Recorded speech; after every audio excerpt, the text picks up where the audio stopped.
जितने भी पुरुष जन्म लेते हैं उन्हें कभी कभी लगता है काश मैं एक बार स्त्री के रूप में जन्म लेता, क्योंकि स्त्रियों का जीवन देखने में अधिक संतुलित और सहज प्रतीत होता है। उनका जीवन कुछ अधिक स्थिर लगता है, तनाव अपेक्षाकृत कम होता है। पुरुषों की तुलना में स्त्रियों को यह लगता है कि हमें तो पुरुष बनना चाहिए था, क्योंकि जब उनसे पूछा जाता है तो वे कहती हैं पुरुषों को अधिक स्वतंत्रता मिलती है, उनके ऊपर कम दबाव होता है। लेकिन सच्चाई यह है कि पुरुषों के पास तनाव बहुत अधिक होता है। पुरुष अवसाद डिप्रेशन में भी जाते हैं, पर कोई यह मानता ही नहीं। हर बात में उनसे मजबूत बने रहने की अपेक्षा की जाती है। एक पुरुष अपने अकेलेपन में अपनी जिंदगी के लिए कितना संघर्ष करता है, यह शायद ही कोई समझ पाता है। सबसे पहले भावनात्मक अलगाव, इमोशनल सेपरेशन।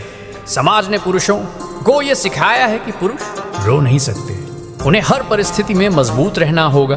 अगर वे टूट रहे हैं तो उन्हें भीतर ही भीतर टूटना है, क्योंकि अगर उन्होंने अपनी कमजोरी दिखाई तो समाज उन्हें कमजोर कहेगा। और यही वजह है कि बहुत से पुरुष अपनी भावनाओं को व्यक्त नहीं कर पाते। वे किसी के सामने कुछ नहीं कहते, बस भीतर ही भीतर घुटते रहते हैं, और यही घुटन एक दिन अवसाद का कारण बन जाती है। और अगर किसी तरह वे इस भावनात्मक दबाव को संभाल भी लें तो सामने आता है आर्थिक दबाव, फाइनेंशियल स्ट्रेस। अब सवाल यह है कि जो दबाव है उसे कैसे संभालोगे।